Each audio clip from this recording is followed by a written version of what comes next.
Well, a lot of news has come out in the past 48 hours, and obviously the flow of information never stops. Here are Albertans for an independent Alberta, a massive rally here outside of Alberta's Legislative Assembly. We have some news here that Carney is apparently going to set the stage for a conservative, liberal, informal coalition. Progressive voters are getting red-weddinged. Canadians also sent a clear message that their cost of living must come down and their communities need to be safe.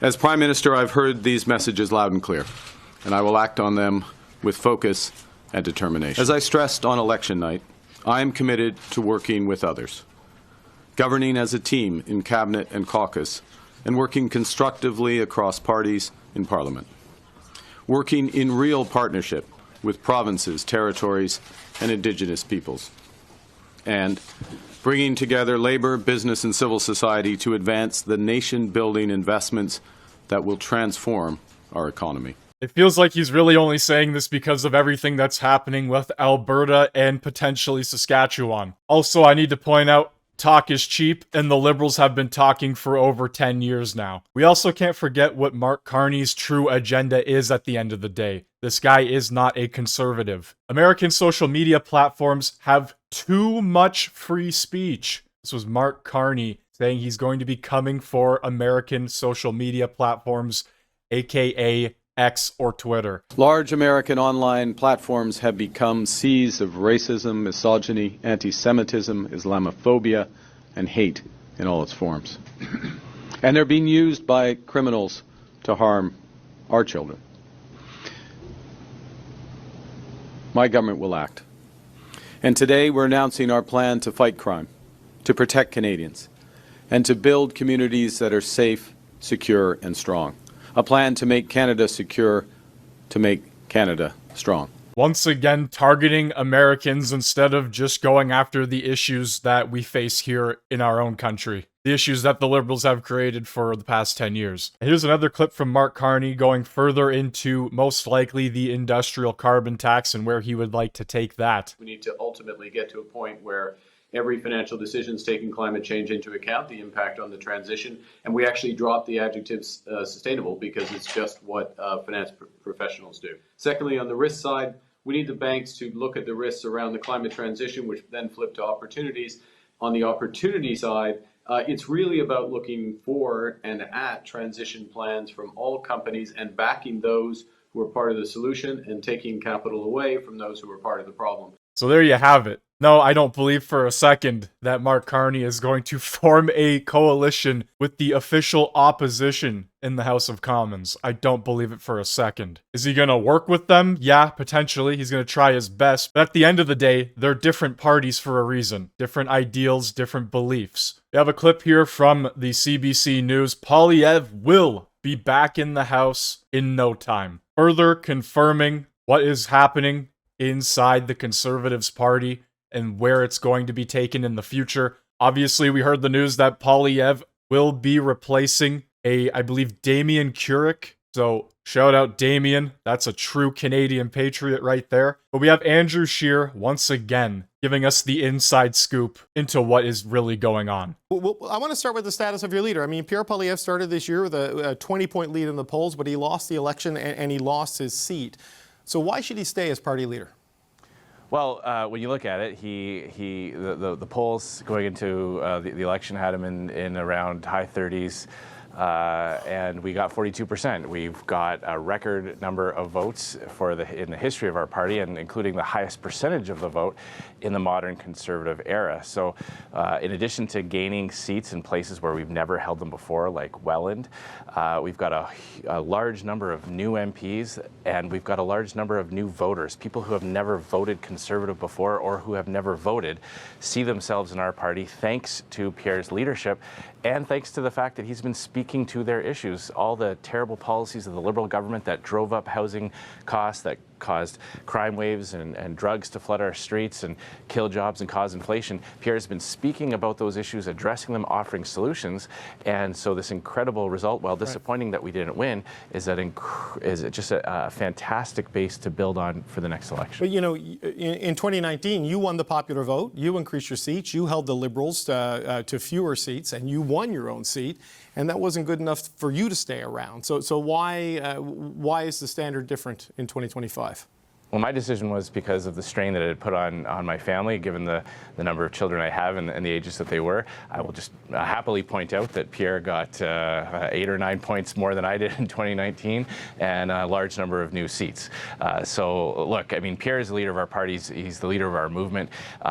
When I went door knocking, and I did in many different provinces across the country, from Vancouver Island all the way to New Brunswick, I would knock on doors and I would get people tell me not only did they never vote Conservative in past elections, but often that they never voted at all because they didn't think that the parties in Ottawa were representing them. Right. They came out and they voted for us. We've got blue-collar unionized workers saying, you know, the other parties have killed projects and made it so there's not enough work to go around, or they've devalued paychecks with inflation, and the Conservative Party was the one that was talking about building things in this country again and fighting inflation. So I think you'll find in the next days and weeks that the Conservative caucus is united. There's a tremendous amount of support for Pierre, and we're very grateful to Damien Kirk and the people of Battle River Crowfoot, because Pierre's going to be back in the House in no time, leading the fight to hold this government to account. But, you know, if the message was resonating with Canadians as strongly as you suggest, and certainly it was in certain places, how do you explain what happened in Carleton? I mean, voter turnout surged, and a national leader, a frontrunner to be... So what happened in Carleton, they merged two areas together to make it one massive riding, along with the over 90 plus people that were on the ballot. It was absolutely insane. Prime Minister voted out by the constituencies represented for 20 years.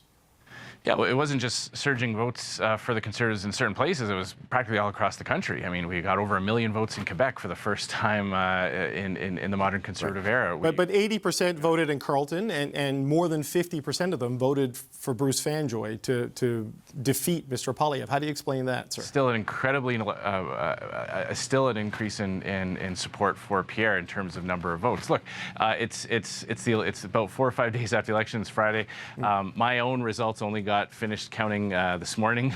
There's still data trickling in. We're going to take the time, as any party should, after an election in which they fail to achieve the goal of winning and forming government, look at what happened. But let's not lose sight of the fact that if you had told Conservative MPs and Conservative activists a year or two ago that our leader and our campaign team would get 42% of the vote, we would all say, sign us up. That's incredible. Obviously, something has happened. The complete and utter collapse of the NDP might be a new normal in Canada. You know, a lot of people are talking about the Conservative campaign. We should also include in that conversation how a party like the NDP, take Saskatchewan, for example, the birthplace of the movement, the CCF and the NDP, they went down to 7.5% in my riding. In the province. So, you know, this might be the new normal. This might mean that we need to rethink how we communicate on things and think about how we campaign. If the NDP had have gotten similar to their average over the last 5 or 6 elections, we wouldn't be having this conversation. So, you know, we have to fight elections on the train that we find them, and this may very well be something that is permanent going forward, but I think it's too early to kind of jump to conclusions about what aspect of the campaign right now needs to be addressed. We need to take our time and do that in a thorough and thoughtful way. Well, big chunks of NDP vote in places like southwestern Ontario appears to have gone Conservative as well, so it's not entirely to the benefit of the Liberals, but the Liberals have now, they've just won their 4th election in a row, and they've had their highest vote share since 1980, I believe. So the way you're describing the data, it's almost like you feel like this is still a bit of a victory for the Conservatives when clearly it's a victory for the Liberals.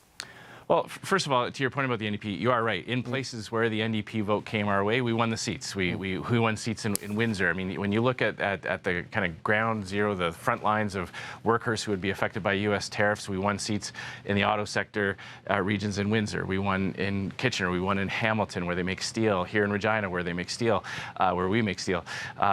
Places where forestry jobs could be affected. Conservatives won farming and agriculture, mining.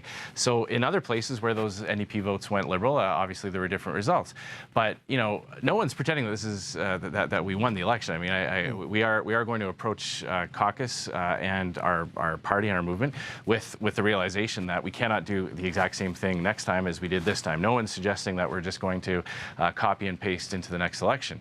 But that being said, we need to focus on the gains that we've made. Our voter coalition now is much bigger and much more diverse, and has people who had never seen themselves in the Conservative Party. So we need to make sure that we keep them there, keep talking about the issues that affected them, keep talking about housing, keep talking about crime and fighting inflation. I'm confident that if we do that, we will be able to build and get that final 3, 4, 5% that we need to put us over the top. Right. Well, you talked about when you were knocking on doors, people, responding to the message and saying that you were the only party talking about the issues that were important to them. But we've had a number of Conservative MPs and a number of Conservative candidates say that when they were knocking on doors, they were being told by older voters, by women voters in particular, they didn't like your leader, they didn't like his tone, they didn't like his style. And in the final weeks of the campaign, Mr. Poilievre, after being so central to everything this party has done for 2 years, disappeared from your ads. So at the end of it, was it Mr. Poilievre who was a drag on the campaign and was a challenge for you? Because some of your own candidates are suggesting that he was. Well, I just invite them to look at the facts that he took our party from 33%-ish to over 40. So, that's an incredible gain, and that is directly linked to his inspirational leadership, his ability to communicate, the way that he led a team of capable parliamentarians. So there's just an incredible amount of reason to be optimistic. And I've knocked on doors, I've gone campaigning since 1999, 1997 even. When I was first would have been about 18 years old. I have always encountered voters who never vote Conservative.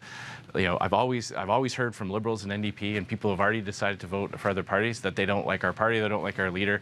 What we have to find out is, we don't need to listen to the people who are never going to vote Conservative. We need to talk to the people who were open to voting for us, who might have not in the last few days.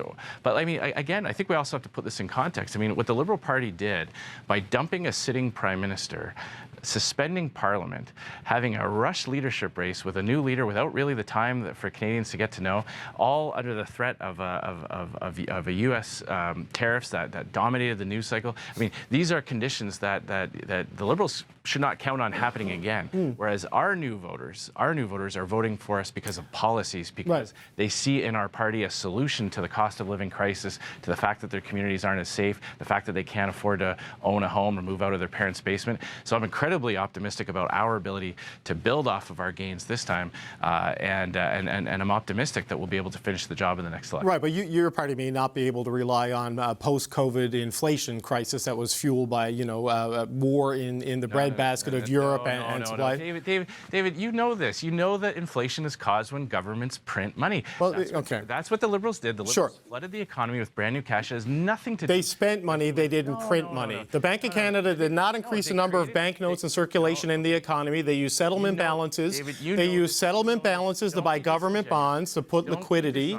I'm not being dishonest. They created money out of thin air. They massively expanded the money supply. You know this. They did not permanently increase the money supply, Mr. Scheer. But anyway, I don't want to have an argument on monetary policy. They used settlement balances to buy bonds. Look at them running defense for the Liberal government. This is just the CBC at their finest. My goodness. You can't look at the economy and go, we're in a better position than we were 5 years ago, even 10 years ago. It's just the bottom line. Whether they printed money or not, we're not in a better position with this government. And here the CBC is running hardcore defense for them. It is wild. To lower interest rates, to put liquidity into the banking system, and then they remove those settlement balances over time. So, are you denying that there is more currency, whether it's digital or real, in the Canadian economy today? Are you denying? I'm saying they use settlement balances, and you're calling it money. There may be a small marginal increase, but it is not the anyway. Everybody had all right. A small marginal increase. Going $21.8 billion over the deficit. Just a small marginal increase. Yeah. Here we go. But I want to ask about, well, we just disagreed on something here. There were obviously disagreements between your campaign and Jenny Byrne, Premier Houston and his team, Premier Ford and his team.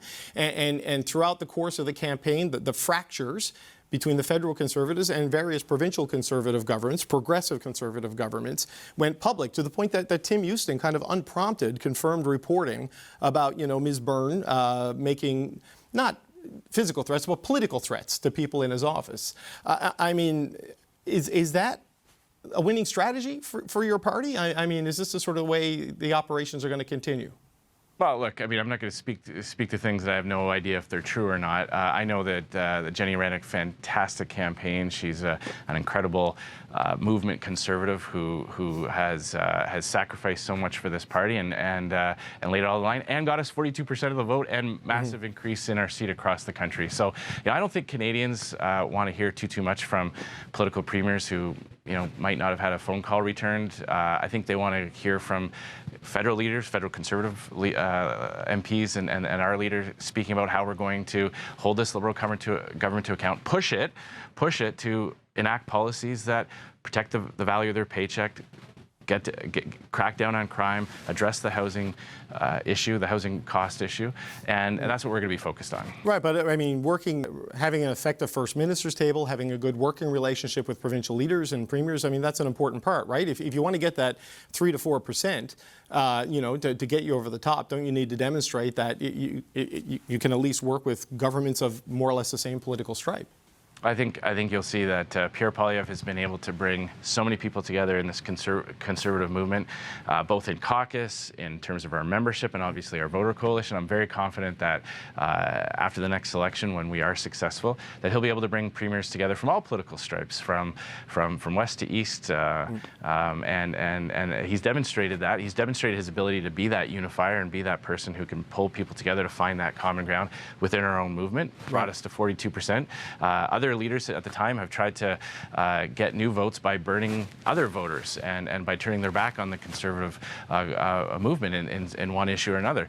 Pierre hasn't done that. He's grown the party without losing voters, and we've added seats without without breaking faith with our core Conservative values. And that's the type of leadership that he brings to the table. And I'm confident that after the next election, other premiers will be the premiers will be able to see that as well. So, Mr. Scheer, what can we expect to see? I mean, you were the House Leader in the last Parliament for the opposition. What can we expect to see when Parliament comes back later this month? Because things were not functioning well last time, and there was a report in the Toronto Star last month about an internal Conservative strategy document to make committees a torture chamber for government, to use parliamentary functions basically to generate clips for social media and stall the government agenda at every sort of opportunity. Is it going to be more of that when Parliament comes back, or given the threat of Trump looming over everything, is there going to be a real attempt for everyone to cooperate?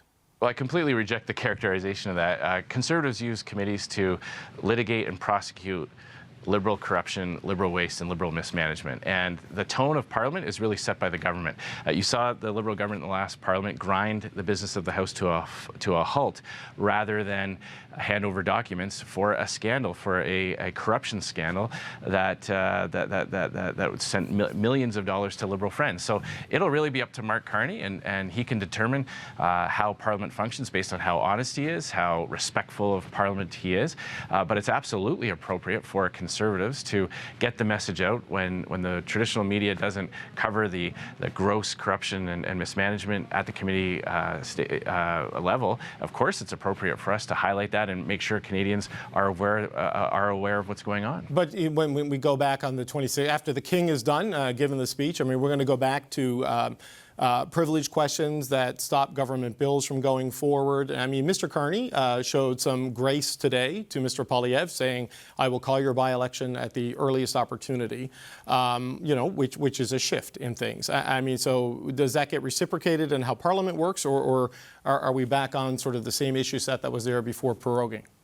Well, in order to have a question of privilege, the government has had to have breached privilege. And when we use the word privilege, I hope your viewers understand, we're not talking about the things that MPs use about their daily business for their own creature comforts. We're talking about the right of Parliament to get information for Canadians, to find out where the money is going, where it's being wasted. When a government ignores the right of Parliament to be that voice of taxpayers and to be transparent and be held accountable, when they breach those privileges, that's when there are questions of privilege. So there won't be any questions of privilege on the first couple of days. If Mark Carney and his cabinet don't breach those privileges, then there won't be questions of privilege going forward in the future. But if they do, then it's our job to hold them to account.